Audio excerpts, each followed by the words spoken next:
I see you found our little hiding spot in the universe. Don't get too comfortable. This is a place where you will find those with an experience that's out of this world, or possibly deep within your life. I welcome you to the Oracles with James Tyson. Lean forward and listen. We will pull you into a supernatural journey with guests from around the world, each one experiencing some of the most extraordinary phenomena this wee planet has to offer. Now, here are the Oracles with James Tyson. Thank you, Liam, and thank you, listener, for tuning into today's episode of the Oracles with James Tyson. It's me, James, and today with us is my friend Joanna. Now, Joanna used to appear on a live internet radio show I had a few years ago on an episode called Two Mediums and a Large, where people would call in, and two of the mediums, and me being the large, I wouldn't do the readings, the mediums would.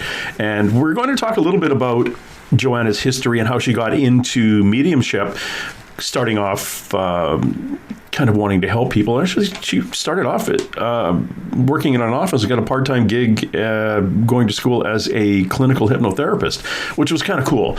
And how that kind of opened the doors for her reading, and how she first showed up got a table at a psychic fair and was reading cards for them. We talk a little bit about the cards reading for her too, because like a lot of people who do reading and who do mediumship, the cards aren't really anything other than a focus point for actually, almost the client. They like seeing the cards, as opposed to tarot cards where each card means something. Yeah, okay, we can you can kind of show the client that, okay, this is death, which means everything's going to be good. It's a new beginning. Off you go, and that kind of thing. But we touch very, very briefly on that. But we do get into learning to provide information to the client. Like, how do you get information, process it, and say it out loud to them that's not going to freak the heck out of them? You don't come out and say, hey, your mom's falling off a bridge tomorrow. Well, yeah, honestly, you don't get that kind of information anyway, but there is ways to articulate it and not completely freak somebody out. And whether or not you just, in my case, you'll have a spirit come through, a dead person come through, not a ghost, but actual dead relative come through and say, hey, do you mind passing on this information to the person here? And I get that walking down the street, and then I have to articulate how I approach that person, because they've got this relative jumping up and down saying, hey, since you're a medium and I have this information and you have to tell them this, and you can't really just stop the person and say, hey, there's a dead lady beside you holding a grapefruit and with an umbrella and wants to tell you that the blue car that you bought yesterday is going to break down. Well, that is one of those things you totally freak people out about. And I always believe too, and I've been told this by numerous psychics who want to dictate how I do things because control and ego. You just don't read for somebody without their consent. And that's the human way of looking at things. The woo-woo side of things, if the universe is telling a dead relative of theirs or somebody acting on behalf of their guides to come through and get my attention, I have a message they have a message through me that person obviously needs to hear pretty quick. So then it's me trying to, how am I going to broach this? Hey, nice sweater. By the way, your grandmother is yelling and screaming about something that you're doing. Anyway, we touch a little bit about it. We touch a little more than a little bit about that. We talk about her spirit guides, and for those of you in the woo-woo community know what a spirit guide is, that's the kind of beings we get information from. And it's kind of funny, we talk about when a few years ago, for everybody, psychics around the world had ETs, extraterrestrials, aliens, non-Earth beings, step in and start running things. But you had to give them permission to. And those who were very, very tuned in, they had a choice. And some friends of mine, we talk about that said, I'm good. You guys can back off for now. And we talk about where Joanna's are now, and who's in there guiding her. And we talk about some stuff where she did have an ET come through, and it was kind of fun. We got to talk to him about what a UFO, or what Sasquatch were, what a Bigfoot was, what was a Loch Ness Monster. We had an episode years ago all about that. We actually got to go through and talk to this fellow. I think we called him Rob, or she called him Rob back then. Got a bunch of very, very cool information. And we touched a little bit on that. We also, in the second half, we talk about Mother Ayahuasca and what Joanna came away with in the ceremonies in South America that she's gone through. And this is kind of where the healing modalities come from. What was she shown during the ceremonies, and what is her path at this time of her life?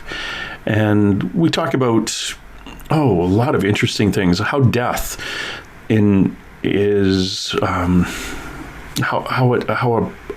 even a child's death, what that means in relation to how it affects the others in the family group, and the various what ifs. What if when a baby is born with cancer and dies, is that spirit, is that soul actually just coming in it for a temporary purpose, and what would that purpose be? And we expand on a few ideas and get her to articulate a little bit better than I'm doing right now on what her belief system is on that, and then what my belief system is on it. We come away still friends. So that's what we're going to be up to. I want you to sit back if you like psychics and you're interested in the development of a psychic and how they've been growing, or how a psychic grows from a psychic medium to a healer. It's kind of a nice little episode with Joanna we'll talk about. Now, Joanna, if you want to follow along at home, you can go joannathemedium.com. Again, that's joannathemedium.com.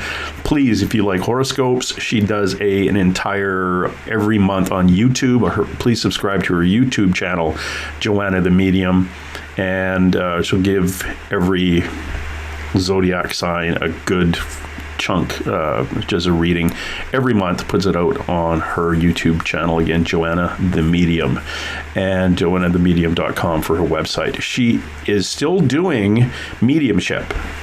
So if you do want to have a reading, she's still doing that, and she is doing healing, and it's kind of fascinating too. It's I've known her for a long time, and it's really cool that she's moved on and kind of opening that side of herself up to help others. And that's who Joanna is. Let's bring her in now. Joanna, how are you today? I am great, James. How are you? I am well here in the apocalypse. It's been going, well, it's an interesting time for us all. Sure is. Now, we've known each other for many, many weeks here, a few years. I first met you when you used to come on my live internet radio show, which had the episode every couple of Sundays. It was two mediums and a large, and thank goodness you weren't one of the large ones. Mm-hmm. You were one of the mediums, and things have really picked up in your life. Just for my listener who doesn't know who you are, tell me a little bit about your background and how you got into the actual mediumship side of things. I'm trying to think the best way to describe it without going in circles. So I guess I'll start about 16, 17 years ago or so. I had this real need to do something more with my life other than what I was doing, which is basically working in an office, being an executive assistant, yada, yada, yada. I've always had this kind of a knowing, like I'm sure everybody else does, that there was something more that I was meant to do, but for some reason it just wasn't really, it wasn't actualizing itself. So after some digging and some exploration, I ended up taking a clinical hypnotherapy course. That was about 15 or so years ago. I took it primarily for self-interest, although I also figured, with my logical thinking, that I would do it as a side hobby, get a little bit paid for a little bit. And then at some point when I retire, hopefully earlier rather than later, I would end up kind of doing that full time. So it wasn't really like, okay, let's change my career per se. It was more, this is what interests me. I've had a real desire to understand, and I had a fascination with how the mind works. So it kind of fell with the interests for me. I started to work with hypnotherapy, having sessions, and the mediumship really was born out of that. Was it because it was not there before? No, I don't think so. I feel getting in tune with a deeper part of me, which I feel is essential when you're doing something like hypnotherapy. You really have to understand yourself deeply. It started to come out, and the way it started to come out is during sessions, I would start become aware and sometimes hearing voices, though they were not audible voices. There were voices in my mind, but they were very distinct voices. They didn't sound like me. Most of the time was like a male voice that gave me almost like direction where to take a client and how to take the client there. So I would take that into the session and I would follow that intuition. And it turned out that the sessions would become very powerful. So the more I listened to it, the more I implemented it, the more I noticed the impact it was having on my clients. So that kind of started scratching my head, and I thought there is something there. And as time went on, I started to get a little bit used to that. And I don't even remember exactly where the switch off happened, because it was a gradual change, so to speak. But it was a few years working with hypnotherapy that I became aware that there's this other aspect of me is coming out and wants to play. And long story short, I knew somebody who was doing tarot cards, and she said to me, she says, well, you can read cards. And I kind of started to laugh. I said, I can't read cards. And she says, well, yes, you can. That's what you're doing right now. So I thought, isn't that interesting? There was a psychic fair happening the following weekend. And she said, hey, I know somebody who runs psychic fairs. Why don't you give her a call and see if she can fit you in, if she has a table for you. If it's meant for you to be, you'll be there. So I kind of didn't think much about it. And I connected with this lady. And she says, oh, isn't that interesting? Somebody just canceled the table. You can have it. I'm like, oh, God. So I took the table. I don't even remember the first time I actually did a reading on Psychic Fair, but I'm sure I was so scared that I blocked it out of my memory. But the long story short is that's basically how it began. And one of the first experiences I had was at a spiritualist church. And I will never forget this because I was fairly new at this reading cards thing. Even when I say reading cards, that's actually not factually correct, because I still to this day don't know how to read cards. I look at pictures and I now know some of the meanings, but they speak to me in a different way than the traditional meaning. So when people talk about reading cards, I do my own thing. I don't really know how to read cards the regular way. But anyway, I remember there was a lady there sitting in front of me and we were talking, and a little girl in spirit came through, and I understood that to be her daughter. And she asked me to say these words to her. She said, "It wasn't your fault." And when I said these words to her, she became unraveled. She left. That scared me, because I thought, oh my God, what did I do? It really impacted me quite profoundly. And I remember leaving the room, and the girl who was running the psychic fair came up. She says, Joanna, you didn't do anything wrong. You gave her a message that she needed to hear. And at that moment, and there were many afterwards, but at that moment I realized that I am in a very interesting position, where someone is sitting in front of me and they're wide open and they're very vulnerable. And then there is me not knowing what to expect. Mm-hmm. And then there is this other aspect of me which cannot be seen, but it's coming through me. And I am delivering a message that has this profound effect on a person. And that in itself scared me. I could definitely see that. It's coming to the realization that you have that ability and that power to influence another human being's life very quickly, and it's just being a conduit for information. Right. At that time, I took her emotional discomfort as I took it upon myself almost as I felt bad for what had happened. I felt bad that she reacted this way, but I also understood that it is precisely because of what I said, she had that reaction, but that was necessary. it was necessary for her to have almost like this emotional purge. And I remember I had, it took me a while to kind of get my head wrapped around it, because here I am, I'm giving messages, but then there's somebody who's hoping to get some message, and I'm sure she was hoping to get a message from her daughter, but she was hit from the left field that she wasn't expecting it. And I remember, I think I finished, I couldn't continue because it really affected me. I do not want people to be upset. That's the last thing I want. But I came to realize that with this kind of work, there is some healing often happens in a way that at the beginning can look pretty uncomfortable. Yeah, I could see it's ripping the Band-Aid off. Yeah. So that's one of the first experiences that I had that I remember. Now, the second experience was a few years later, and it was of a similar nature. I remember being at the gym, and I get a lot of my stuff at the gym. Well, not now, because now it's not open. Because I'm in my own thing, I'm focusing on something so that, information comes freely, it flows freely. And I remember sitting at the gym, I was doing it on a machine, and I had this awareness. And the awareness was that it was an image. The image was that I had a hand extended out, and on my hand, on the palm of my hand, was a person standing. So it's a metaphor, right? And this person was willingly opening themselves to me. They were very vulnerable. And because they were standing on my palm, if my intention was not of kindness, I could harm them. And I saw the vulnerability of the person that's coming to me, and at the same time, the position I'm in, where if I am ill-intended, I can cause harm. Now, I'm not saying I'm all this powerful person, I'm going to cause harm. It's not what I mean. What I'm saying is, when a person comes to you vulnerable, and your intention or my intention is not pure, then it can create, well, not necessarily a negative, but a profound, not so negative result. Does that make sense to you? Yeah.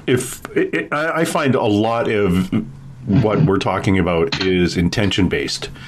And whether you're doing Reiki or an energy healing or any kind of work, if you don't come in with a pure and positive intention, it's causing a ripple effect that is a negative to the person you're dealing with. Bingo. Yeah.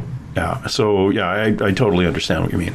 And I remember the awareness of being in that position where a person opens themselves up to me, and they're raw, they're vulnerable, they're wide open about things they often don't talk to anybody else about.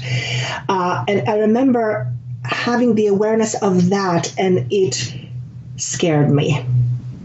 It humbled me, and it scared me at the same time. And I remember, I think I even began to cry. There were so many things that were coming at me at once, but I remember just the awareness of being in this position where someone comes in and allows themselves to be vulnerable. And if I wasn't a person with pure intentions, I could do harm. And I'll never forget that. Yeah. It's the universe has given you a lightsaber. It's given you some pretty I don't hate to say dangerous, but pretty powerful information. Yeah. And if you don't use it wisely, you're definitely you could screw up another person's life, because it comes like, I know you. I know it comes in very quickly and out of, I was going to say nowhere.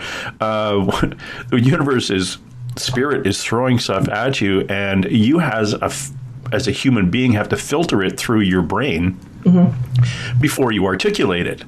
And the amount of information that comes in to you having to be filtered to talk to a client, I could see that as being overwhelming, just from me doing well, I don't do it at your level, but it is kind of interesting how you have to, I hate to say dumb it down, but you have to be very careful on what you say. I've been in a situation where literally a grandmother energy came in and stood beside somebody, and I looked at the person and said, this is really, I know this is going to sound weird, but your grandmother just is stepping in. And the girl looked at me, turned around and spun and ran up a set of stairs. And I thought, okay, maybe I should. But the grandmother was jumping up and down, wanting me to point out, hey, I'm here. Yeah. Look, because she just happened to bump into me. But she was brought to the same place I was because the grandmother had a message, but I didn't know how to softly get into it. Right. I was surprised.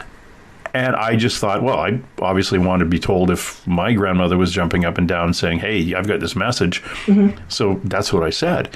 But it's a very powerful gift that a lot of people take for granted if right at the beginning that, oh, you've got information? Okay, I'll tell them. Well, no, you've got to understand that the person has to be in a position of ready to receive that information. And I always, had the fallback was, well, grandmother would know if the person is ready to receive the information or not. Yeah, maybe not. What you're saying is very, very interesting. Because that is the lesson, so to speak, that I was, I'll use that word lesson, that I was not taught, but I was made aware of last year.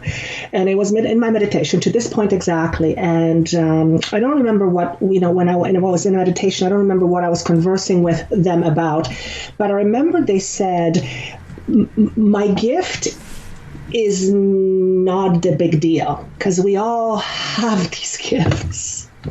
My gift is not the big deal. They said, your biggest responsibility is how you deliver the message. And I remember when they said that and I went, oh, crap. And then they said, just because you know the truth does not mean someone wants to hear your truth. And I remember it was so profound. So profound. And I thought, because there is no black and white. It is a whole bunch of gray. Yeah. And that's where discernment comes in. And what you're touching on is something that I have been I'm very meticulous with my word, or at least let me put it this way. I strive to be as meticulous with my words as I possibly can because words are power. I've had the benefit of actually seeing that physically about 2 years ago for about a month. It blew my socks off. We always know that words are power. Yes. But I actually saw it. And I saw when people talk, when the words they use, how it impacts their energy field without them even knowing it. So I had a first-hand, so to speak, understanding of what it means. I think I needed to see it to really grasp it. So I try to be very meticulous with my words. I have in the past come, and I'm sure you have too, come to have experiences with people who, and I'm sure it's something they will learn on their own journey, but who think just because they know something, they're going to say it. And that is not always the case. Yeah. So discernment, I feel, is a quality that for anybody who does this kind of work, and I'm not talking about you, I'm just talking in general, discernment is something that really, and it's a skill, has to be learned, and it comes with experience. So just because someone, I'll give you an example. Yesterday, someone emailed me, and this will happen once in a while, right? Someone emailed me and said, I really love your videos, but I got to tell you, whoever is in your house, I can't watch the video because this person is very negative. And I just kind of went, isn't that interesting? The only person in my house is my husband. I'm pretty sure it's not that. So I kind of tuned into this and I sent it to my friend. I said, hey, what do you think of this? And we kind of exchanged ideas, coming to the same solution that most likely what's happening is, I know I don't have anything negative around me. I know that. This person is projecting. So I needed to use my discernment to go, okay, what do I do with this information? But this happens. This person is probably someone who picks up a lot of stuff, but this person may not be aware of their own shadows. So they might not be very aware of what they're projecting, and what they're projecting, what they're seeing about me, it might be very much about them. It has nothing to do with me. Right? Does that make sense? Yeah. So that's what I'm saying. When just because somebody knows something doesn't mean they get to say it, because it's not. There's a lot of finessing that goes with that. Does that make sense? In other words, it's a huge responsibility. It's an incredible responsibility. Yeah, it's a huge responsibility. Hey, and I don't take it lightly. I'm going to stop it right there and ask you, are you playing music? No. But I'll tell you what it is. It's my freaking neighbor. And it's not even that loud where I am, but the speakers here are, the mic is very sensitive. So no, it's my neighbor. Oh, okay. So Sorry. and it's going bump, bump, Yes. bump, bump, bump. Okay. I just That's sent, the neighbor. I just got to double check here. I'm going to see my daughter. Yeah, it's right behind the wall. Yeah. Yeah, hold on. Let's get my daughter to turn her music off to see what's going on. It off for a second. I'm going to see if I can turn my mic down a little bit. That helps.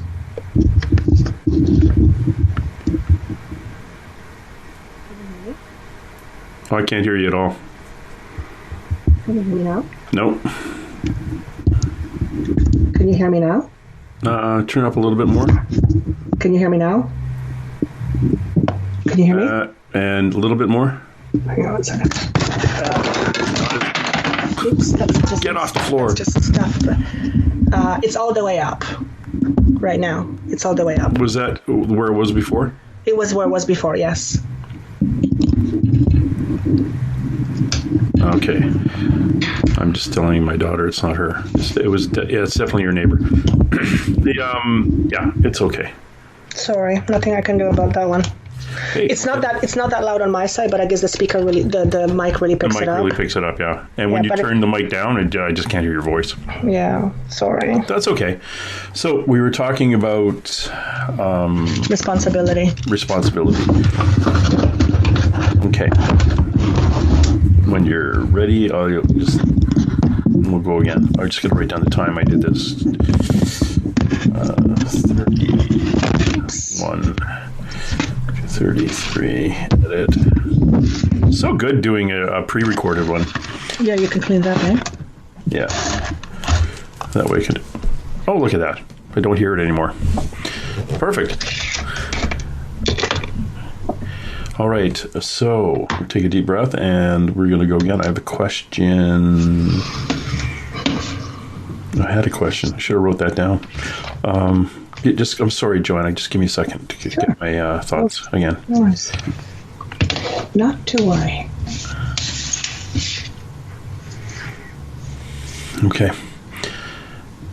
Yes, a lot of people don't understand that we are actually coming into this understanding there is a responsibility on our behalf.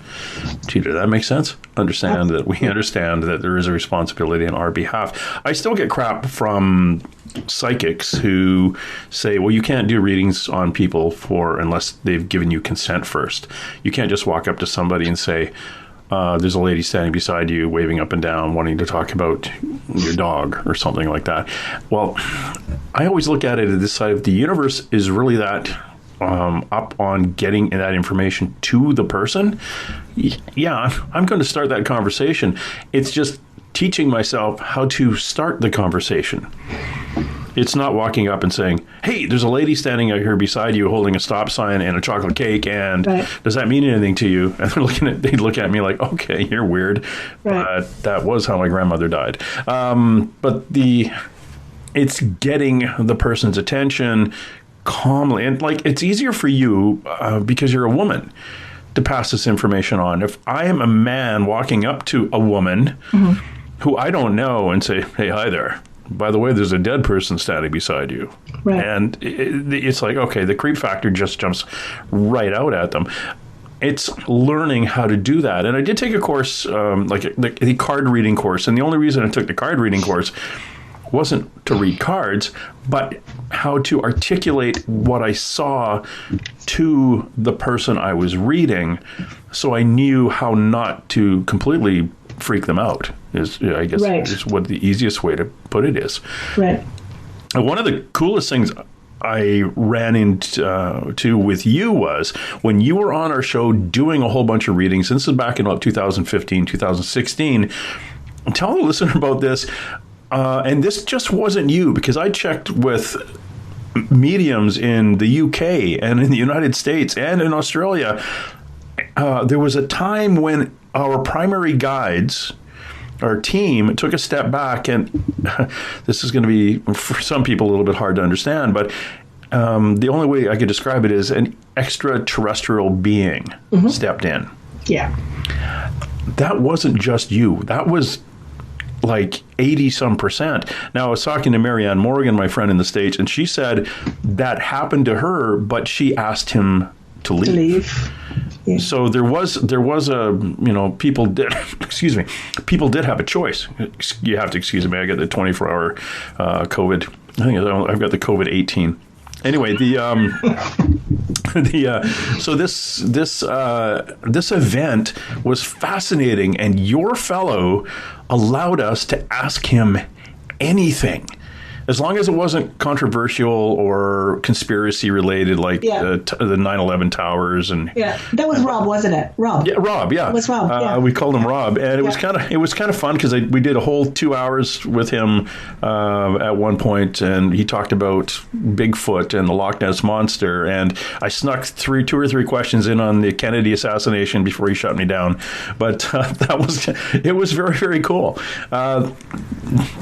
That said, that connection to the other side of not only who we as human beings are and what we're doing here, but to the greater multiple dimensions and multiple beings that exist in the universe. Mm-hmm. You yourself have a team.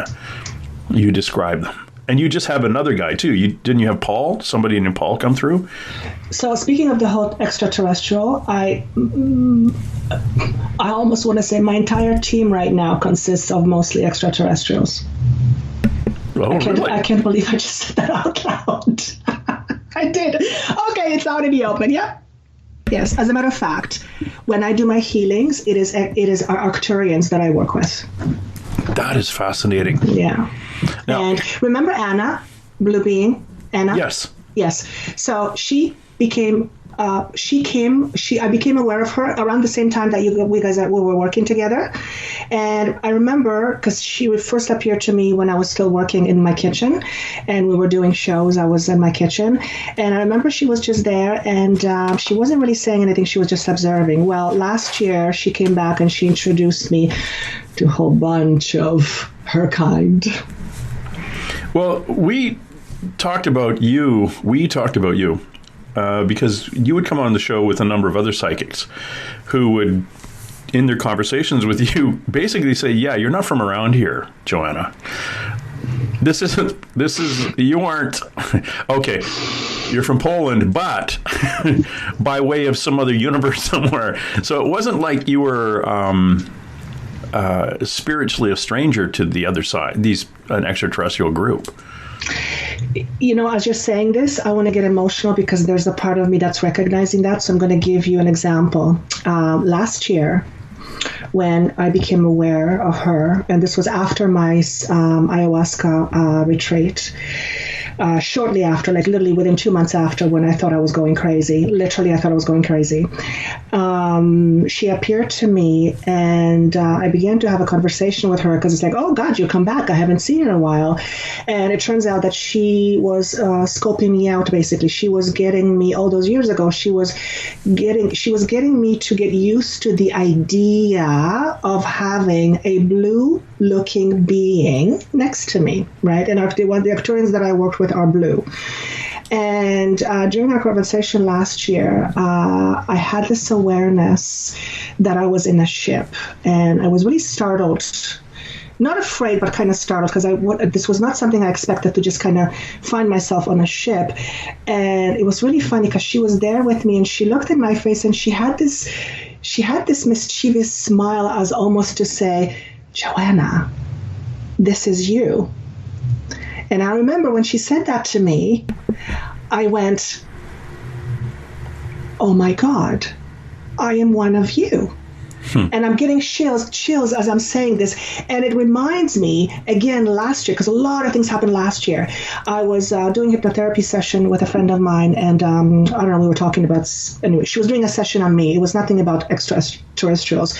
But somehow I shifted to this other awareness, and all of a sudden I became aware of myself as a blue being. And I remember looking at my fingers, and I had 3 fingers, and I remember I began to cry. And it's not because I was afraid, but because it was home, and I missed it so much. And it's even as I'm saying it, it's evoking that emotion in me. So putting all these pieces of a puzzle together, I'm going, there is something to it. And yes, I have people said to me, you look like an alien. I don't know what that means. I don't see myself the same way as other people do. I don't know. But from the age of about 4, I've always had a fascination with aliens. Ever since I can remember, it's just been something that was always an interest of mine. So I think you're onto something. But at the same time, I truly believe that none of us are from here. We're all from other places. Now, perhaps I have spent, majority of time on other places. I mean, I don't know. I know I've spent many lifetimes here because I've had the visions. But that, that's something I will never know until I actually flip over to the other side. But that makes sense to me, makes sense to me. So anyway, that's my story. That's a very interesting story. Mm-hmm. And if somebody were to look up, or you've probably Googled what an artist's rendition of an Arcturian alien looks like. Yeah. Have you? Yeah, it's kind of that bald head. Yes. Big black eyes, bald. Yeah. Very small mouths. Small nose, like little tiny kind of nose. Yeah. Now, this is, and kind of a long gown, maybe with a sash. Anyway, here's my July 2019 thing. I'm getting a impromptu, like out of the nowhere, I'm getting a regression done. And I'm looking at the psychic I'm with, and she's saying, so what are you seeing? And I said, I describe basically an Arcturian, but not too blue. Mm-hmm. Right? And it's me, and I'm wearing this long gown, and I'm coming in, and I come down onto a pier that's out in the water. And I land on this pier, like just floating down, and I walk down the pier, and there's kind of a hole that goes down under these green treed mountains. Really beautiful. It was day, and I went down into this tunnel, and it was like walking into the way I can describe it is walking into a mall. On the right, there are people going one direction. On the left, they're coming out, and there are things. I know I'm conscious of things that are off to the sides, like stores in a mall, but I'm not looking at them. Mm-hmm. And I keep walking down, and most everybody looks like me. And I walked down to an area that opens up, and there was like 2 or 3 levels, and it was like granite or marble, and there were big chairs, and these chairs had armrests on them, maybe about 20 inches wide, and they were kind of shallow chairs. And she said, what do you see? And I said, I see chairs. And she says, there's one that's empty. And I said, yes. And she said, what are you going to do? And I said, I guess I have to sit in it. So I went up and I sat in it, and sat there for a few minutes and got up, and I left. And as I'm leaving, this is where it got weird. She says, who are you? And I said, I'm my higher self. Mm. And she said, and who is your higher self? And I paused and said, I am my primary guide. Interesting. So and in 2012, when the psychic first sat me down and talked to me about all this woo-woo stuff that I had no conscious belief in at the time until after this conversation with her, she described my guide as a bald guy looking like he was from Egypt about 30,000 years ago. And I asked what his name was, and she said he laughed because we were always trying to put human names on people. Mm-hmm. And she said has never been terrestrial. So both of us went right over our heads that he's never been from this planet. Interesting. So the person I was describing in this regression was the person who was my guide, but my guide is me. So that was like a complete circle. Your guide is you in a higher consciousness, like on a higher, like I know what you're saying. I know exactly. Yeah, it's like the snake eating its tail. Yeah. It's a circle. It's like I am my spirit guide. Yeah. But not. It's like he's just he's allowing me to play in this meat sack here. Mm-hmm. And probably just shaking his head saying, oh, we're going to have to do this again. We're gonna, look, oh, he didn't do that. Oh, okay. We're just, all right. Who's going to be his secondary or his third, or what part of the team are we going to send down now to correct this? We're going to clean up this mess. So that's how I think that he's looking at me. But it's very similar to what an Arcturian looks like, but I can't tell you if that is something that resonates with me or not. I just know it's similar in physical description. Mm-hmm. Which, could be a neighbor. But that, anyway, it was very interesting when you said the Arcturians, and connected to you, because it does totally make sense. And years ago, it was a few of us pointed it out, saying, yeah, okay, Joanna, you're not really from around here. You can come sit with us at the table, but yeah, you have to sit over there. No. Really? That's what you thought back then? No. Oh, yeah, we talked about it. We talked about you being more ET. Well, maybe you talked to somebody else about it. I mean, no, we discussed this actually on air with you. Maybe I lost the memory. Wouldn't be surprising. Yeah, but we did that, every weekend for 2 years or so. So it was one of many conversations. But I always remember talking about that, and it was like, it was your energy. It wasn't how you physically looked, even though you do have horns. But the 3, I might add, not just 2. Just 3. Try Sarah and Joanna. We were talking to Joanna, the medium. She is in the process of rebranding. Not really, because you're still a medium, but your modalities have changed. You've gone circling around back to you did as the hobby job, wanted to be a hypnotherapist, but you are a helper. You're somebody who wants to heal. So now you've kind of grown into the healer aspect in your modalities. And if people want to go check out your website, it is joannathemedium.com. And please, if you're into, you want to know a little bit more about your horoscope, Joanna the Medium on YouTube. It's wonderful. My tenant and I, you come into the house sometimes and it's on the TV. It'll be Joanna talking. She does a 1 month read on all the horoscopes. Again, that's Joanna the Medium on YouTube. It's fascinating, the fascinating stuff that you connect to and how accurate everything is. And it always has been accurate. There was, before we get into the healer thing, I got to remind people, we did do a show on September 11th once at 9/11. I remember that one. And a fellow from New Jersey called up and said, so what do you see? And you basically described his cousin to a T who died in the North Tower falling through. And it was funny. You said, I don't understand this, but he puts his hands behind his back. He pulls out a cigarette in one hand and takes a big puff and pulls out a steak in the other hand. And you said, I just don't understand what that is. And the guy starts laughing. He says, yeah, that's my cousin. He was, before he passed, the doctor told him, you got to quit smoking and cut down on your cholesterol and fatty foods. So he was showing him that, yeah, look what I can do here. I'm all good. Do you remember during the same night that a lady showed up? Yes. And we had somebody actually look into it? Yeah, he brought the dead cousin who died in the North Tower, whose body was never found. Yeah. He brought forward a lady who, during the show, we determined worked in his office. Yeah, it was crazy. That was crazy. She was pregnant, and she was showing you that her feet hurt. And it was because she had brand new shoes for the job. That's crazy. They weren't broken in. And it was really, what I found was sad about that, she wanted to pass a message on to her family. Her husband, yeah. That she should have answered the call. Because I guess he phoned, we're guessing that's what she meant, that he must have phoned, but she said, I'll call him back kind of thing.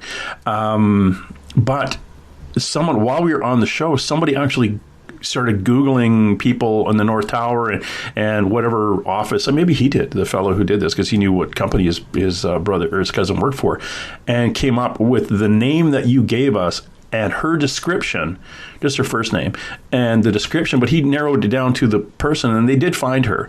And very, very Catholic family. Mm-hmm. Incredibly Catholic family, which is what made everybody take deep breath and step back. And again, we're going back to the beginning of the show when we were talking about how to communicate something with a loved one. Yeah. How do you breach that? So we kind of left it to people on that side of the planet over in New York, New Jersey, to deal with that, because they were the ones digging into it a little bit more. Whether or not that message would mean a lot to the people at the time, or the how we received the message was more traumatic than the actual message itself being received. And I felt, and I still feel, I'm bringing back the memory, that she really wanted to get it out there, that she was talking to us, and that she was pregnant, and that it can be looked up like this was a real thing. It was really important for her to get that out. And, whether someone believes it or not, that, none of us have control over that. That's, the beauty of free will. But she really wanted to, because she just showed up. She just showed up. I have a lady here, and she's showing me she's pregnant. I don't know who she is.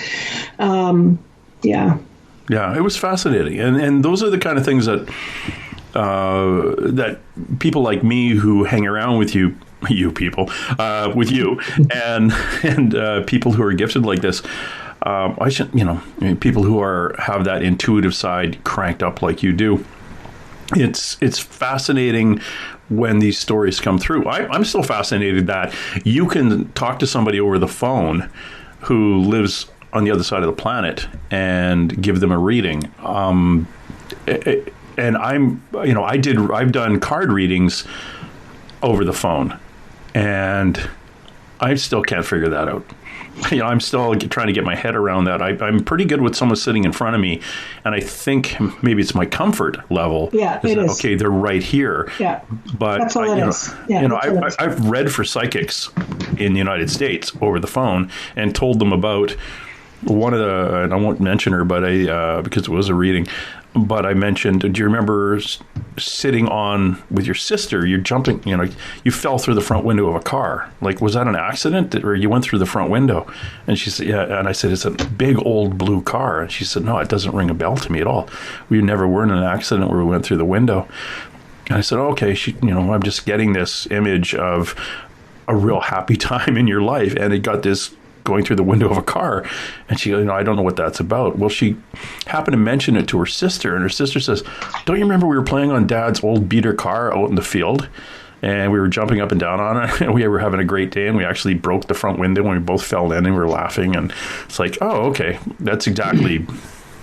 So she had no memory of it, and her sister pointed it out back when they were young, and they were her dad's old big blue boat of a car that was not running, but they broke the window and fell through it. But it was a really happy, which is still a odd thing to be the happy time in your life. But I've learned just to say them out loud now, and just let throw the chips out, and however they lie. Yeah. And this is what I just was given. Try to fit that into your life.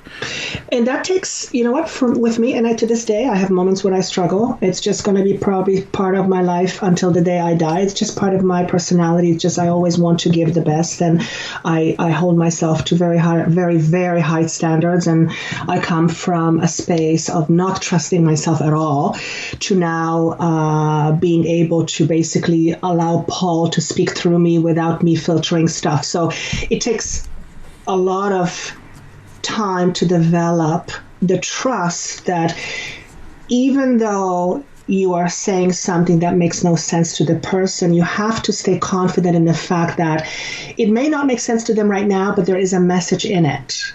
Yeah. And sometimes that's very difficult. I know it was for longest time. It's not as difficult. It still is, but not as difficult, because the attachment to wanting to know that you're correct is very, very real. Yeah. That's the ego. And the moment the ego is in charge, I feel the message is potentially not as pure. It's filtered. Right. Much more. So it takes confidence to just kind of go, okay, this person may not, because sometimes a person will say, I don't know, I don't know what this means. And I've learned to say, trust me when I tell you, when it's meant for you to be you'll know. But if it wasn't meant, I wouldn't be saying this to you. And 9 times out of 10, I'll actually get an email saying, oh my God, I now know what you mean. And sometimes it's 2 years later.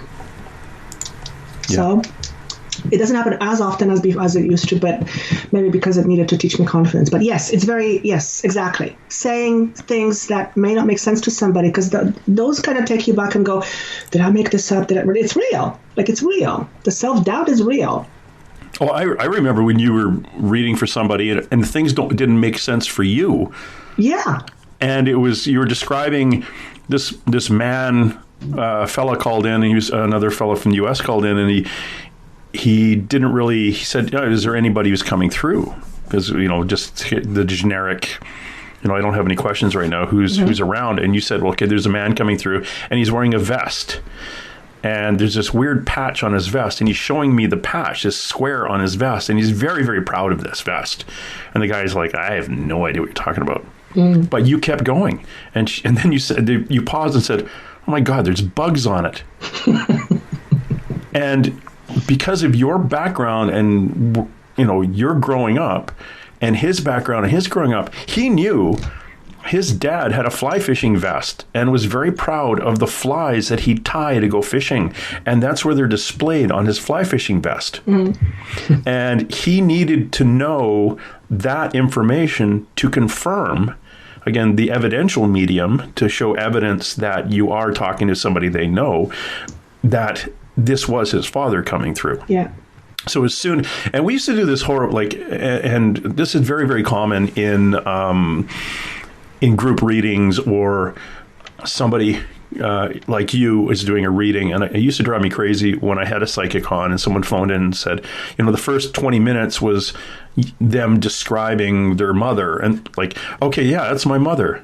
Okay. And then the medium would say, and she's got blue hair. Yeah. Okay. It's my mother. And, she's showing me this. Yeah, okay, it's my mother. Okay, it's your mother. Now, what's the message? Mm-hmm. And that was, and I remember you growing through that, where you didn't have to keep repeating or proving it's the mother. Correct. We got the mother. What's the message? Yeah. It's up to the person, and it's to the client or to the person who's getting the reading to have their belief kicked in where, okay, that is my mother. And as soon as that happens, boom, the information comes. It's almost like the evidence helps the person to relax and open up. And when you have the evidence, this is what the ego says. That's interesting. I wonder what else she has to say. If the evidence is not there, oftentimes the door remains closed. So whatever message comes in may not be as received. So I don't do these type of sessions. It don't happen very often to me because my work has evolved, and I don't spend almost any time on bringing dead people through. It's on rare occasion when they will show up, but in the beginning, it was very much okay. I need to make sure that this person is comfortable with the fact that whatever I'm talking about is real. But that was a lot of it. It was about me. Yeah, a lot of it was about me because I needed to make sure that the person was comfortable, but I'm not responsible for the person's comfort. Does that make sense? Yeah. And again, just growing. And so I guess the long story short is I don't do these sessions anymore. It's just not, I've evolved from it. Not that there's anything wrong with it. It has its place. For me personally, I've moved on. I've moved on to what I'm passionate about, which is my job, it's not even a job. My passion is to help you understand your power. And the way I'm going to help you understand your power is I'm going to show you how you block yourself from it. That is what I love. Perfect. And that's Joanna the healer. Yes. Although I've always been a healer, if you really think about it. Yes, of course. Yeah. It's just that I had to kind of sort of own it. And I've had, it took me quite a while to actually step into, to actually embody it. Because I had a real problem with it at the beginning, not because I didn't want to, but because there was a really strong part of me that felt undeserving. Really? of it. Oh, God. Yeah. I remember when I was doing the ceremony when a being, alien, let's use that word, even though I don't like the word alien because it somehow diminishes the being for me. But this being basically said to me, "You're not Joanna the medium anymore." And I said, "What?" And he said, "It limits you." He says, "You're a powerful healer." And when he said that to me, it hit me like a ton of bricks. And the feeling that came with it was this deep, undeserving, and it was so palatable. I just went, "Oh, God." And he says, "Look, you're all healers. That's a fact. Now you have two choices. You either accept it or you deny it. It's up to you." And I just went, "Well, I'm not arguing with you, that's for sure." And I said, "Okay, I'll accept it." So what this taught me is this. We're all healers because we're all energy. It's not even like we're all energy. And as such, we manipulate energy 24/7. We do it mostly unconsciously. Okay? And because we have the ability to do it, it means, because what is healing? Healing is to bring things back to balance. That's what healing is. I don't do the healing. I help a person find their own balance, but I cannot make a person balanced. Why? Because I'm not the person who is making them unbalanced. What I can do is I can facilitate and push the energy. Actually, one of the things that they said to me the other day was, "I'm like a battery charger. You know when a battery runs out of juice, and then you have to kind of charge it? That's essentially what my job is. I will infuse you with certain frequency, and that frequency will push through the blockages that you have, but then it's up to you to keep going." Right? So I don't know how I got on that tangent, but that's good. No, it was a good tangent. But I'd like to take you back, though. Yeah. Actually, before we get, I want to go to the ceremony. Please. And we'll talk about that. Yeah. But before that, I want to go back a bit ago. You were talking about 2 years ago, you could see words. What did you mean by that? Okay, so what happened was I became aware of when I spoke words or when I thought words, and when people spoke words, I saw energetically the frequency of each word. It's like, how can I explain it? See, some of these things are beyond language. I think this will illustrate it. It's like I saw certain words like clouds. Certain clouds were fluffy and light, and certain clouds were dark and scary. And these clouds had an energetic effect on a person's energy field. It's a simple example. You know, the experiments that have been done with water, when you say to water, "I hate you," and then when you say to water, "I love you," and you look at water particles under microscope, the ones that say hate and the ones that say love look completely different. The ones with hate were completely distorted. You know that experiment? Yeah. That's the best way that I can explain it. So for example, I was sitting with a friend, we were having a coffee, and she was talking about just some of the things that she was talking about, and I became aware of certain words that she was using, and it was part of her vocabulary, but these words had a lot of heaviness to them. So the more that she said certain words, the more it solidified her skewed belief about life and herself. Now, she wasn't aware of it because it was something she's done all day long, and she was just on autopilot. But I was able to see it. Okay. Does that make sense? Yeah. Now, since then, you know, just by pure observations, like when you talk to somebody, observe the type of words they use. Okay? You'll notice that people will use certain words quite frequently, and that can tell a lot about their belief system. Now, they may not piece those together because they're in it. So it's like being in the middle of an emotional crisis. It's hard for you to be very objective. You have to be outside of it in order to be objective, right? So you as a person that's observing, I see this all the time. Like I see right now how a person thinks. It's something fairly new to me. It's hard to explain how I see it, but it's like I can see the way their mind works, And because of that, I am able to almost accommodate my language so that we come to the same, so that it's complementing them. In other words, if I say things that are contradictory to how they formulate words, they may not be as open to receiving the message. Does that make sense? Yep. Yeah, and you'll find that probably in your readings too. With certain clients, you will use different vocabulary with different people. Do you notice that? Oh, of course. Yeah. Yeah, and that's because it's like, let's call him spirit, knows what's going to feed the client the most in a positive way, and they will feed you the information in that way so that it's most absorbed by the person. Does that make sense? Oh, yeah. Yeah, I could relate to that from back when I was a policeman and interviewing people. And I took these courses in interview and interrogation, and, I worked organized crime and major crime and things. And they used to teach you modeling, which was speak to the person at the same cadence and using the same vocabulary that person would use. I would never consciously do it. It would be subconscious. I would just walk in and start talking to somebody and end up coming out of that conversation with the same, almost their same accent as they had. Right. And it would just be easy for me to have a conversation with somebody. But again, too, and I've often referred to this, when I'm talking to that person, they're at a very low point in their life. Their vibration is either sparkly or really low. Right. And I'm coming in with a higher vibration, so it's very easy for them to talk to me, which then made it easier for me to talk to them. Right. Whether you were getting them to try to admit to a crime or not, it was just an easy conversation to have. Yeah.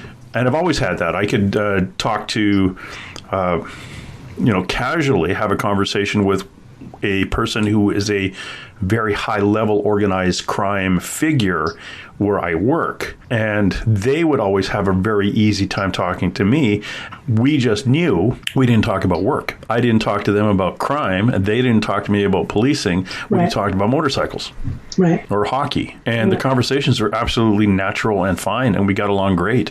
But it was an interesting connection, that energy connection with people like that. There was a gangster here who other gangsters were trying to kill him, and he was being followed by the police 24 hours a day. And he would pull over sometimes, and the gang guys would pull over and say, hey, what's going on? And he says, you know what? You want to talk about hockey. And that 20 minutes of conversation at the side of the road, he said one day to the police, after an hour of talking to them, and he said, you really should get going. We can't just be talking to you all day. And he said, this is the safest I feel all day long. Because he's surrounded by police. Then he has to go off and do his thing and not try to get killed by the other bad guys. Right. So it's very, very interesting, that connection of a lower vibration person to a higher vibration person, and how your conversation drops to that level, or rises to the level of the person you're talking to. I shouldn't say it doesn't always drop. It may rise to the level of that person. And as you are doing a reading for someone and opening that door, the communication skill that is just switched on in you allows you to make that connection, because the information that you're passing on, the healing that you're doing, the opening that modality up and giving them the energy, that is all based on a pure form of communication. It can't be broken up. It can't be going around corners or over hills and stuff. It's got to go straight, energy to energy, or it's not going to help them. Right. So when you were talking about using certain cadence and using certain words in order to get a certain response from somebody you were interviewing, what were you doing? You were manipulating energy. Yeah. That's manipulation of energy. Now, we're not talking manipulation in terms of negative. We're talking about the ability but that's words. That's right there. Perfect prime example. Yeah. Of how we manipulate energy with words. Now, most of us do it unconsciously. When we call ourselves names, when we compare ourselves, every single person, I would say, every single person knows that when you talk to a young child in a way that makes them feel low or negative, chances are pretty high this child is going to grow up not feeling very good about themselves. Yet we do it to ourselves all day long, and somehow we feel it's different. Why is it different? There's no difference. There's no difference. You either solidify your current belief system or you create a new one based on what you say or what you think. There's only two ways. You either solidify what you know or what you believe, which could be good or not good or in between, or you are creating something new. Yeah. Right? So when people say, oh, I'm stupid, every single time you say to yourself you're stupid, you are solidifying something about you that I can guarantee you don't want. Because nobody wants to be stupid. Nobody wants to be insecure. Now, I have yet met a person who says, I want to feel shitty all day long. I haven't met that person yet. I don't think it exists. Right? No. Yet the way we communicate with ourselves is we create our experience by the relationship we have with ourselves. Basically, that's what it is. So healing is really about what is your relationship with you. If your relationship with you is out of balance, that out of balance will be shown to you in your life, whether it's in a physical form, psychological, emotional, whatever. But a lot of it stems in the relationship we have with ourselves. Many people, the ones that I've worked with and have for many, many years, have a very unhealthy relationship with their self, myself included. It's something that I am learning and something that I'm really opening my eyes to. It's all about how we relate with ourselves and then with the rest of our world, including how we relate to fear. Most people want to get rid of fear. Well, what if we thought of fear as a tool for transformation? What if from the very beginning of our life, we were taught that even though fear feels not great, it is something that ultimately can be embraced? Because the moment you change your relationship with fear, it takes on a different meaning. Number one, you're not as opposing to it because you're treating it more like a friend. And generally, when you have a friend and friend is helping you or an ally, you don't want to get rid of it. You don't want to fix it. You don't want to destroy it. So a lot of it is about how we relate with ourselves, right? Most of the conditions that I have come to work on during healing are, I'm not going to say they're responsible for how we feel, but there is an absolute definite connection to our emotional state. And by far what I've seen the most problems that I've seen come as a result of a suppression. In what way? Suppressing aspect of ourselves, suppressing our feelings, suppressing our emotions, suppressing our beliefs in order to fit in, yada, yada, yada. Yeah. Because when we suppress aspect of ourselves, whatever it is, we're essentially saying no to part of who we are. Okay. Think about it. Yeah. Right? Yeah. When we suppress those aspects of who we are, it's almost like we create this void. And that void is a need. That need, as long as it's a need, it has to be fulfilled. So as we suppress aspects of ourselves, it creates a void, and then we go out on our merry way and try to fulfill that void from the outside. Do you understand what I'm saying? I do. I'm not only understanding what you're saying, I'm thinking into my life going, yeah, I do that. Mm-hmm. Yeah, I do this. Mm-hmm. Yeah. I'm just going through a checklist of stuff that I shouldn't be doing. When I was shown this in this particular way, I just went, wow, that makes so much sense. Yeah. That's why when we try to fulfill things primarily from the outside in, there is no lasting value. Because the moment whatever that is from the outside disappears, goes away, gets broken, we're back to square one. So ultimately, it always has to come from within first, and then it can be complemented from the outside. Now, when you do your healings, and it's energy healing, I was talking to a friend of mine, Heather Ray Dawn, who does sound bath and breath work. It is more physical. Yours is... I was going to say woo-woo, but yours is dealing with somebody's energy and clearing the blocks. Now, one of the things that you talk about, and if people want to go see your website, joannathamedium.com, and look at the energy healing side of things, one of the things you talk about is one's conditioning. Yes. And the unawareness and disbelief in it. Once you understand that this type of healing works, it opens huge doors up for clearing and basically being able to almost heal yourself. Absolutely, that's what it is. Yeah. Yeah. When I became aware, when you're in a ceremony, when you're in a plant ceremony, obviously everyone has their different experiences, but there are some shared similarities. When you open up and your human perception kind of steps to the side and you begin to see beyond the normal human thinking, and you realize the power of intention, it is as clear as day that everything is intention. Yeah, it's all intent. Unmistakable. Yeah. And it's palatable. In that state, it's like you can touch it. And then we go back to our old thinking selves and it just kind of diminishes, right? So everything is intent. That's why I was saying at the very beginning, we are all beings made of energy. We manipulate energy all day long. We don't realize we're doing it, but that's what we're doing. When we are, now I'm going to put a caveat here. What I'm going to say next does not mean that we are to blame for the problems that we are having or for the conditions that we are experiencing. That is not what I'm saying. What I am saying, however, is that in my experience, and I think it's shared by many, any condition, psychological, physical, emotional, or otherwise, has at least been contributed by us. Now, there's one thing that comes up which I have difficulty with, and I still haven't figured this out. For example, when a child is born and has cancer, it's pretty hard to say that the child did something to create this disease, right? It's not black and white. In this instance, my belief is that this particular child in spirit has chosen to have this experience for various reasons. It's not just for the child itself, but for all those people surrounding the child. That's exactly what I get. Right. Yeah.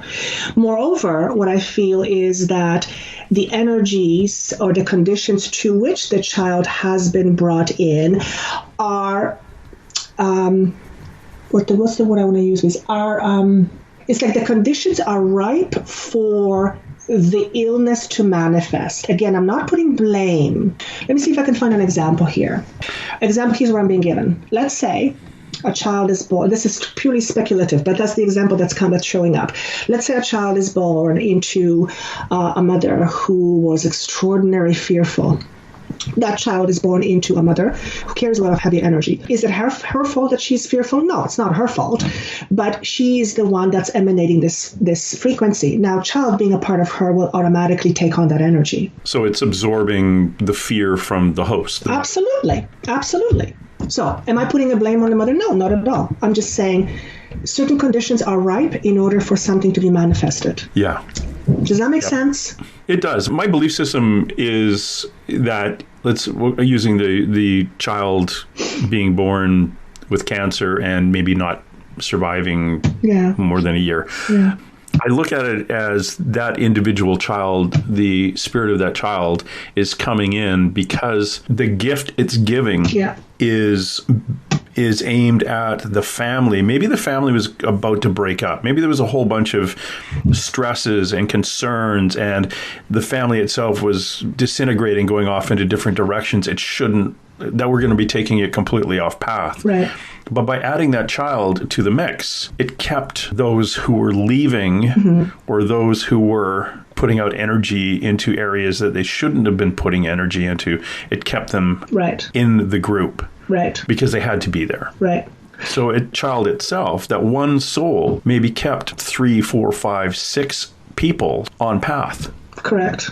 I'm also getting there could be very much a karmic component where, a child comes in with a disease, and by taking on that disease, it helps to clear the karmic patterns. Yes. That's what I just got. So I want to make sure that I say this very emphatically. I am not saying that if a child is born with a disease, they somehow made it happen. That is not what I'm saying. No. Yeah, I had a girl that I knew from the dog park whose daughter had severe autism and basically blind. And I was out of town, and her daughter, who was probably 8, I can't remember her age now, unfortunately. Her mother, had a hard time. Single mother, living, at her parents' place now, teacher, and very, very limited on social life, obviously. Went through a number of relationships, but those relationships weren't feasible or didn't work out. And this girl was very, very, her energy was very depressed, but worked really hard and loved this daughter so much. Well, when I was out of town, the daughter went to stay with her dad for the weekend. They had separated, and fell out of a window and died. Oh, jeez. And about 3 blocks from where you live. I hadn't seen the girl for months, and she was at the dog park, and I looked at her, and her daughter came through standing beside her. And this is where you go, yeah, how do I explain this? And I said, I'm sorry to hear about your daughter. Excuse me, I don't want to break up here. But I said that your daughter's standing with you, and she's not wearing her glasses, and she wants you to know that everything's okay. The mother just looked at me, a young lady, and she said, and she knew I could see these things anyway, so it wasn't that much of a surprise. And this is the first time, and probably the last time I've ever done this, where I actually said, do you have any questions? Because I like, what? I don't do that. I usually I'm the conduit. It just comes one way. But we had for about 45 minutes, they had a conversation back and forth. Should we hyphenate the name on the bench in the playground, that your favorite playground? We've got a bench dedicated to you. And the daughter who said, well, thank you very much, but that's up to you. Same way where we split the ashes and stuff like that. Yeah. And the daughter ends up being a being that has been in this person's life for many lives. And once, they could have been sisters, husband and wife, brother and sister, brother and brother. They've always been together. And it was time for her to leave. And that's why she left. And the mother said, well, did she hurt? She said, well, no, she said she was flying, and then she was standing and could see. And because she just she fell out a window. She didn't know she was falling out the window. Yeah, wow. And she died instantly. Yeah. So she said, no, I was flying, and then I was fine. And here I am. But we determined that this girl, she was in her life, and this is getting back to your topic here. She was in her mother's life for a reason, and it was a karmic reason, because her mother had to learn. And when her mother got to a certain point, it was time for her daughter to leave. And when her daughter left, next relationship her mother had hooked, and her mother's stresses left her, and her life blossomed, and she was on path. As humans, it's very difficult for us to look at tragedy like this, or any tragedy, especially when it involves kids. It's very difficult. I have difficulty when it comes with kids and with animals. My humanness kicks right in when people abuse animals, and I have a very difficult time trying to get to my spiritual self. It's just, that's my humanness, and I don't feel bad about it, but it's hard.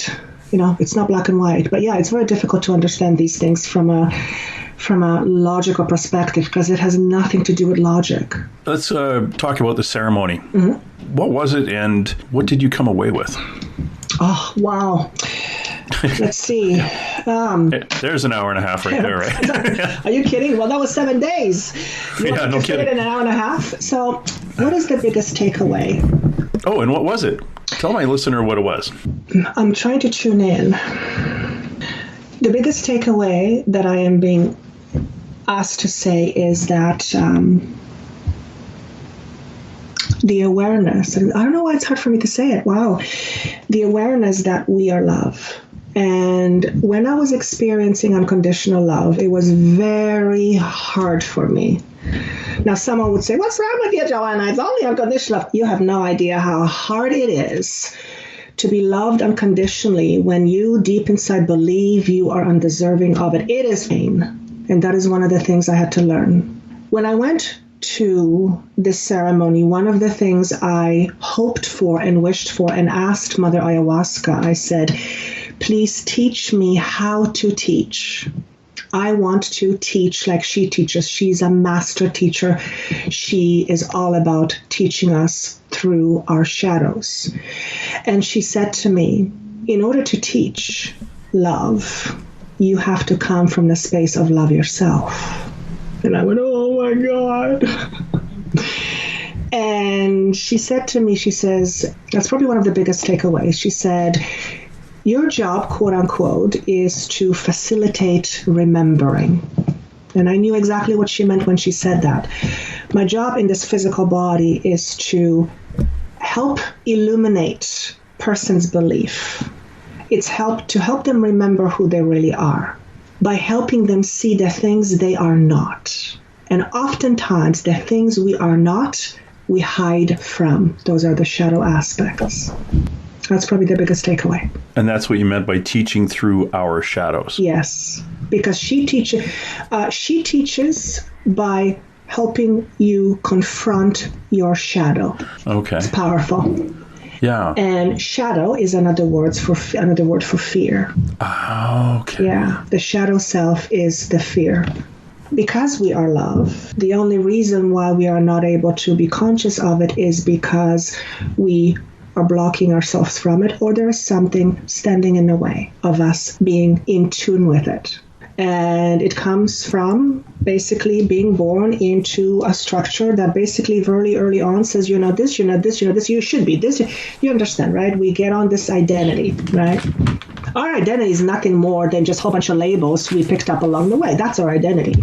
Our identity reminds me of, those old soldiers in Russia? Yeah. Who have all the medals on them? Yes, yes, yes. That's not really who they are. No. But that's little bits and pieces that they've acquired through their life, and they wear them like it's their identity. Yeah. But it's not really their identity. No, it's not. It's part of their those spirit. are the lines on, it's when you cut a tree, all the lines on it, that's just the lines they've... Right.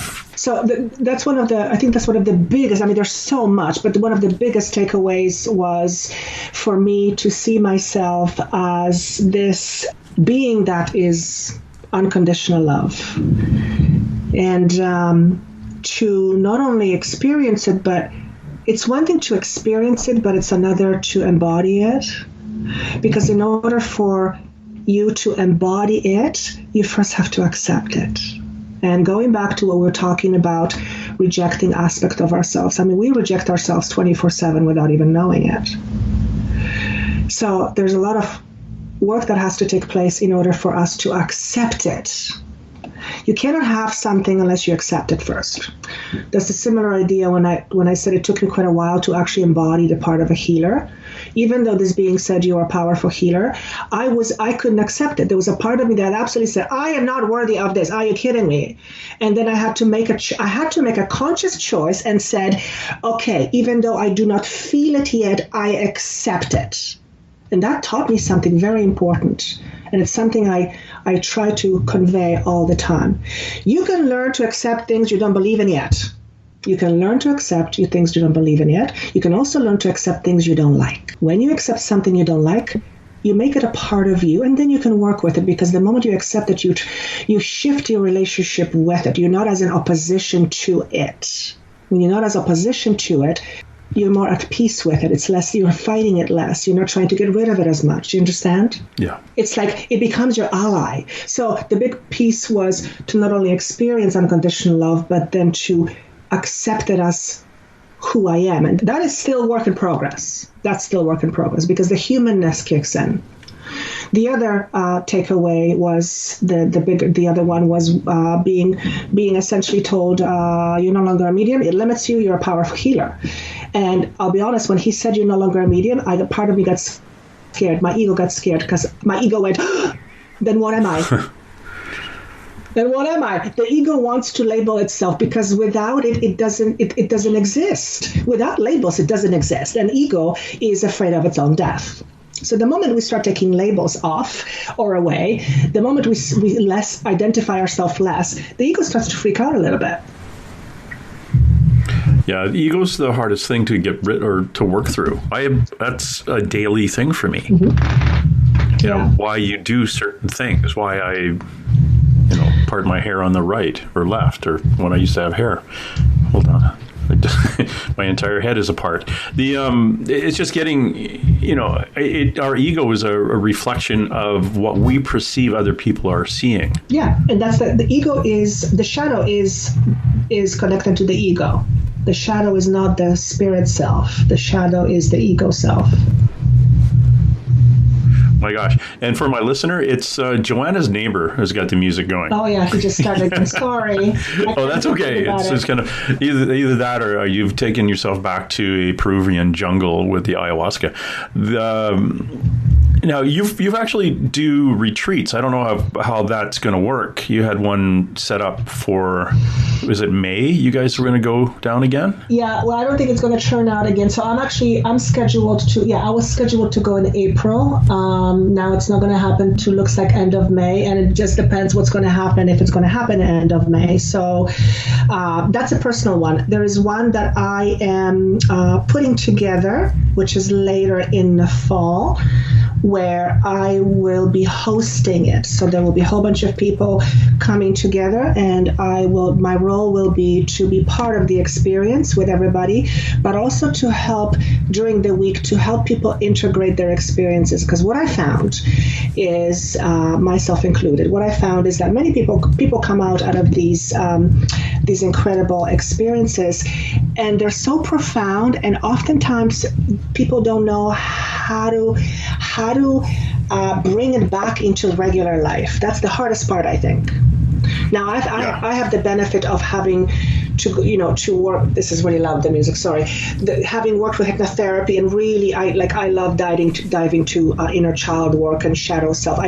So I've been working on myself for a good part of 20 years now. So it helped me to integrate all that. But what I find is I feel it's actually that's the part that's missing. When people go on retreats, oftentimes they don't know how to bring it and put it into their lives. So my role will be to help people integrate their experiences, their learning.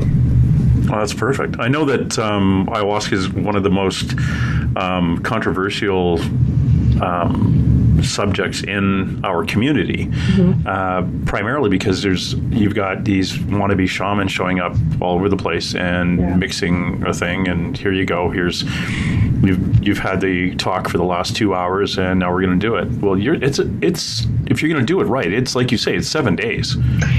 It's 7 days, and I also say, and I've said this on one of the videos that I have on my YouTube channel about plant medicine. This is not a quick fix-me pill. That's not how it works, because Mother Ayahuasca doesn't fix you. What she does is she shows you how you are not broken. Okay, say that again. Yes. She doesn't fix you. She shows you that you are not broken. Oh, that's kind of cool. Now, that in itself is the healing. When you begin to realize that you are not broken, that you are not all of the things you think you are. I'm not good at this. When you realize that is not who you are and you feel it, that's when the healing starts to take place. But excellent. But we still have what's called a habit. We are in a habit of being ourselves every day, and I feel Joe Dispenza says it that way. You're in a habit of being yourself. You wake up every morning, you have certain thoughts, you do certain things a certain way. You're in a habit of being yourself. Yep. So you can come back from the ceremony and you can have what's called the halo effect for quite a while. I mean, mine was for about a good 2 weeks, where I literally was in the real world and it felt weird. It felt cold. It felt rigid. It felt almost like metal, overstructured. And I came from this beautiful experience where I felt the unity and the wonderment of the universe itself. And you just plunked into this world. So it takes a while, for the halo to go away. But once the halo goes away, you're back into your routine. And you come in with the knowledge, but then you have your habit of doing your routine. And your routine doesn't magically go away. If you want to change it, you have to make the change. So what she does is she will give you knowledge. She will help you have an understanding. The understanding helps you implement new aspects into your life, but she doesn't do it for you.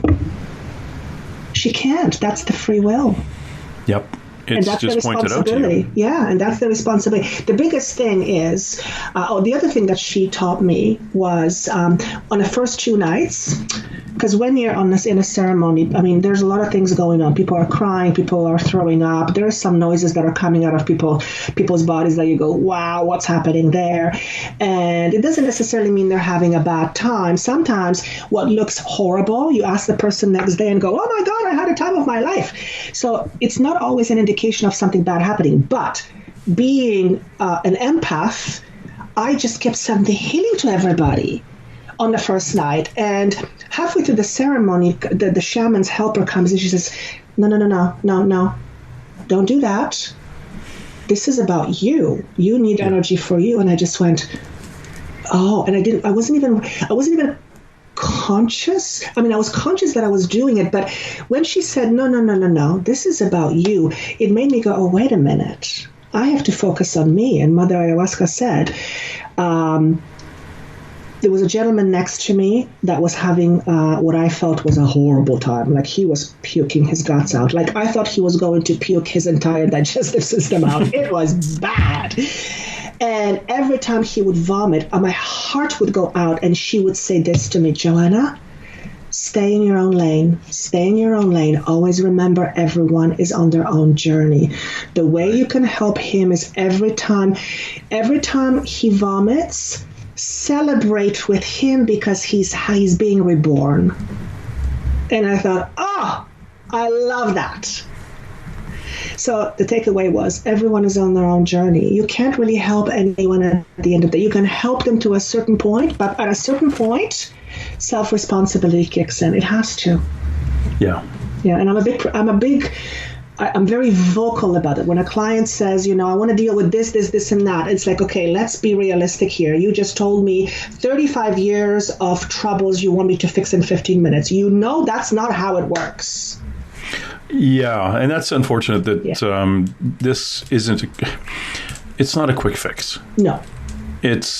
And like you say, it's a change of process. If you have been in a rut, you're off path, you're in a rut, and you come to someone like yourself to be shown what path you should be on, and you walk away saying, well, I went to this healer, I went to a psychic who told me I should do A, B, and C, and, well, I don't feel any different when I left. Well, dude, it's like, no, you were given a map.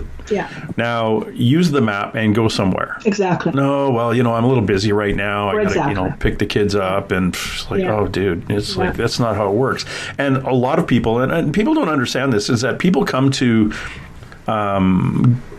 healers, and people come to a psychic at a specific time in their life. It's a gift. It's gifted to cross those paths. And I know that, and this is, I look back at when you used to have the phone-in shows. People would phone in. We'd say, hey, the lines are open. Anyone can call in. And it was going out to the world. And people would phone in from all over the world if they're awake, whatever time zone you ended up beaming into. But people would just like, hey, just for a joke, I think I'm going to call, or, dial and pass the phone to somebody. It doesn't really work that way, because these people, some of them were calling in, and you would tell them something and they say, no, it's not. And then off air, you and the other psychic would say, okay, they're full of crap. We're not going to be talking to this person anymore, because even their guides are shaking their heads. It just wasn't their time. But the ones that actually walk in off the street, or in your case, they'll go to your website, again, joannahthemedium.com, and maybe want to sign up for a healing session. It's time. So if you've actually gone through the process in communicating with a healer, getting a hold of Joanna, or finding a healer somewhere else, or having an experience in South America, a proper one, within the ayahuasca, like going through a proper ceremony, and not take the shortcuts with all the wackos out there, it's your time. Yeah. So pay attention to the gift you're given. Pay attention to the roadmap. I always say I'm a big one for journaling dreams. Mm-hmm. Come out of that ceremony and journal, for God's sakes. Big time. Right. Just sit down on the plane on the way home. friggin' dump everything onto the paper. Yeah. Because if you don't, you'll forget things that you were shown. And pay attention. If you were actually go out of your way to do that, and you come back and you've journaled, and you hop on your bike and ride into the rut again, don't bitch and complain that it didn't do anything for you. Totally. What came to mind when you were talking, when I was beginning to do my healing work, which was just a few short months ago, when they said, okay, it's time, I was like, okay. At first I had a problem almost, because I couldn't quite figure out where the free will comes in terms of me doing the healing, person getting better, but where does their free will come in that says, well, maybe I don't want to feel healing? Because some people don't. They think they do, but subconsciously they don't. That can happen, right? And what was shown to me is that, because ultimately everyone is their own healer. What I do is I facilitate, I tune in the energy, I will send you energy. People actually feel physical differences, and they feel things leaving their body. So there is physical stuff happening, but at the end of the day, if you go back to your old ways and you don't use this as a starting point to try something new, you're not going to continue the healing. You'll just go back to the same old. Does that make sense? Yes. Like, I'll give you an example. I was having a session with someone, or just before I had the session with my regular coaching client, and they asked me to do a healing just before I called her, and it was just kind of impromptu. So I thought, okay. So I tuned in, I sent her a healing, and then I called in, and halfway through the session, she keeps excusing herself, and I'm going, what's going on? She says, Joanna, I'm sorry, but I have to just kind of use the restroom. And I went, oh my God, this is how she's reacting to the healing. She said, it's never happened before. And I've had these instances since then, and I'm shocked when that happens, because the ego part of me goes, really? So there can really be some physical stuff that can happen. But at the end of the day, the healing allows for here's what the healing does. It pushes through some of the blockages. So you may get some stuff coming out so that you can clear, because when it comes out, it's in your face, you can clear it. And it's very supportive of putting new structures or new foundations forth. If someone ignores that and says, I'm going to go back to old ways, the healing is going to be short-lived at best, because they're not doing their part to create the balance. Remember, I'm just like a battery charger. I jump in, I charge the battery, I give you the whatever it is that is given, but then you got to continue. It's like going to somebody and saying, I want to lose weight, and you get a whole mop, and you even get the food prepared. If you go home and they put the food in the fridge and take out pizza, well, that's it, right? Yep. So the healing absolutely helps. And in many instances can produce incredible results, but it's not like having to deal with suppression for 35 years and having developed some really physical stuff that's not very good, and thinking that a 30-minute healing session is going to erase that. It's very unrealistic. Miracles happen, don't get me wrong, but there's got to be the personal responsibility that comes in, and I'm always very vocal about that. Always, if I feel like somebody says fix me, I always say, sorry, you're not broken. Yeah. So if you have an imbalance, let's look how are you contributing to that imbalance? Because guess what, you do. Of course you do.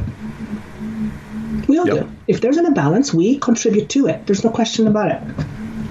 Right. I can live my life bitching and complaining that I should lose 5 pounds, but does it affect the way I eat? Probably not. I don't know why I'm gained so much weight. Well, because you're eating a lot and you're not getting exercise. No, that can't be it. Okay, tomorrow I'll work on that. Well, no, I just told you why. Fix it yourself. You know what this reminds me of? Actually, it's fresh off the press, so to speak. Last night I was watching, sometimes I watch the 600-pound life show, and there was a woman on weighing quite a bit of weight, like she was quite obese, and she went to this clinic and she's trying to get the surgery, right? And they have to put her on 2 months diet just to make sure that she gets into good habits, because if she has the surgery but she doesn't have good habits, it's not, she thinks the surgery is going to somehow fix her. And the guy says, how is it, the surgery itself is not going to make you eat less or make you eat different choices. That is up to you. She couldn't understand it. She couldn't understand it. She was getting really mad. And it's like, that's kind of the same thing. You know, there is things that can be helpful, and absolutely things do help. But at the end of the day, you got to make a change. Yep. You got to make a change. Yeah, my doctor is a traditional old Irish guy, and he basically said to me when I first met him, he says, I'm a traditional doctor, so if I tell you to do something and you don't do it, then I don't want to be a doctor anymore. I thought, oh, crap, okay. So if he says cut down on sugar or eat more buffalo or something, yeah, I got to do it, because if I don't, the next time I go see him, he says, oh, you've been up on your buffalo? Well, not that he would say that, but that's, if he will not help people who don't want to help themselves. Exactly. Amazing. We have been talking to Joanna the medium, who is also Joanna the healer. Joanna, what is, I'm basically going to put out to the world here, JoannaTheMedium.com is her website. Joanna the Medium on YouTube is a wonderful series of horoscopes that you seem to work really hard on, because you've got all the horoscopes once a month, and you do a full month per sign. But you also have a Facebook page, and now you've got a private community in the Facebook page, and that is for people of like mind, people who are interested in coming in. And it basically, if this resonates with you, if this type of modality, if this type of conversation resonates with you, Joanna has a Facebook community. Where can we find that private community? Do we just go to your Facebook page? It's actually called Joanna the Healer, formerly Joanna the Medium. Okay, Joanna the Healer, formerly Joanna the Medium. And it'll show that it's a private group. Okay, we could just click on the little thing and off we go. Absolutely, yeah.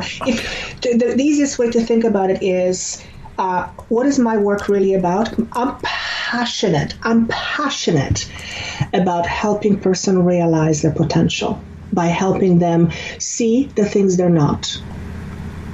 Okay? Excellent. And it's all about empowerment. Everybody's idea of empowerment is different, but essentially it's the same thing. So in the private group, I will be having private live sessions with Paul, who is the bridge between me and higher consciousness. So we'll be doing things that are not available on YouTube or somewhere else. That's the benefits of, and we actually exchange information, and I come in and chime in, and people ask questions, and I share stories, but it's very private. It can be shared anywhere. It's so people have confidence that even if they share their deepest challenges, that nobody's going to see it, so they feel safe. Yeah. And that's what we need at this time, particularly at this time, when the entire planet is, the anxiety driven and a little bit wonky. For those of us who have a little higher, a slightly higher sensitivity to other people's energy. I'm trying to be politically correct. Mm-hmm. for us who can feel everything out there, it's a good place to come and vent, or I shouldn't say vent. Come and exchange some ideas and talk amongst ourselves on how maybe somebody else is dealing with stuff. And even how the current situation is affecting. I mean, it is affecting everyone around the world in various ways, and a lot of it is in a fearful way. And it's really about, how do we deal, what's being brought up right now? what's being brought up with each and every person. And a lot of fears are being brought up, right? And we can talk about, oh, this is happening because of this or that. At the end of the day, because I said to my team, I said, okay, like, with all this stuff flying around, is it real? Is it not real? Who made it? Who didn't make it? Like all this stuff. What is it? At the end of the day, what do I do with it? And it was so simple. At the end of the day, you ask yourself a question. How does it affect me, and what can I do about it? What can I do about it? What can each individual person do about what's being brought up within them? And what it comes back to is always one thing. It's all about your inner work. Yep. Because when you are feeling less fearful, this will not be your reality. They actually said to me, it is happening and it's reality for other people, but it doesn't have to be your reality. And I said, well, where is the space between, not wanting to know and being ignorant, but also, and it's like, you got to find that middle space, what works for you. If I listen too much to the news, I start getting angry. Like at a certain point, it starts to affect me. That's when my body says, okay, Joanna, enough. And then I have to go away, and then I have to rebalance myself, because once I start feeling that, then I'm tapping into fear. Once I stop tapping into fear, that I'm feeding the fearful aspect of me, which I don't want to feed. Right? So ultimately, it's my responsibility. What do I do with all this information? Am I going to be ignorant to it? No, because it's serious shit is happening, excuse my French. But does that mean I'm going to spend every waking moment listening to CNN talk about how many people have died? No, because that doesn't help me either. No. Right? So at the end of the day, we're being presented with an opportunity to really look inside. Yep. And this thing is saying to us, I'm in your face. What are you going to do about it? Yep. Because this represents fear. Yeah. It does. And you'll find that the people who are working together are less fearful than the ones who are isolating. Absolutely. Well, I shouldn't say we have to isolate, but you know what I mean. Yes. The ones that are pulling back and afraid and not wanting to engage and not wanting to help other people, they're not going anywhere. They're stagnant. It's the ones that are out there helping, and the ones who are thinking of other people and communicating with them and sending a little text and just double checking, we're still connected. And you know what is coming right now for me to share? I really believe, maybe it's a naive part of me, but I really believe that even though what's happening is not great, I feel there can be something beautiful that essentially comes out of it at some point. And each and every one of us has the opportunity to decide what does this mean to us, and what are we going to do with it? I had somebody the other day losing their shit, excuse my French, with all the theories about this and that, and people who are trying to get you, and monsters coming out of the closet. And I saw this person like, oh my God, this person is going in the black box. And it's like, we have to shake ourselves. If we fall prey into the fear, then the fear won. If we look the fear in the face and ask, okay, what does this fear bring up in me? What is it in me? Because it's a mirror. Think about it. It's a mirror, right? Mm-hmm. And if we look at what is it in me and what can I do about it, then we can find our way around it, or we can find our way through it, not around it, through it. It's usually, in order to conquer a fear, generally you don't go around it, you go through it. Yeah. Right? So there's an opportunity for all of us to start evolving by shifting how we vibrate and what we believe, what we pay attention to, what we focus on is how we create our vibration. If we are constantly tuning into fearful messages, then we are feeding the fear frequency. It's that simple. Yeah. But it's at the same time not being ignorant to it. You can have something happening that's fearful, but you don't have to be plugged into it.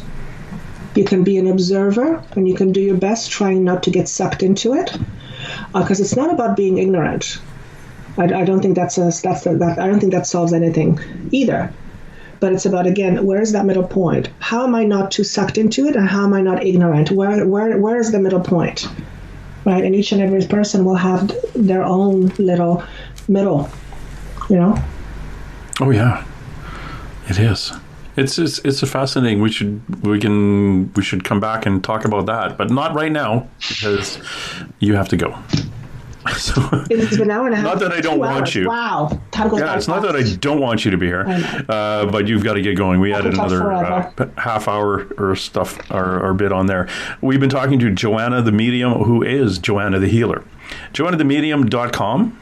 Joanna the Medium on YouTube, and Joanna the Healer, formerly Joanna the Medium, on Facebook on the private page, or Joanna the Medium on private or on Facebook anyway.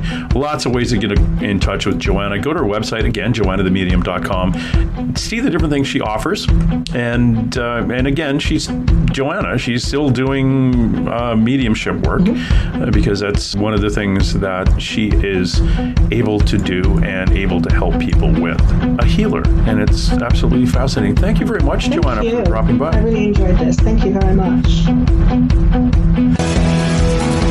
Watching you while you sleep all alone. All right, that's it. Let's roll. And hey! Let's be careful out there. Far over the snow, what are those voices?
No!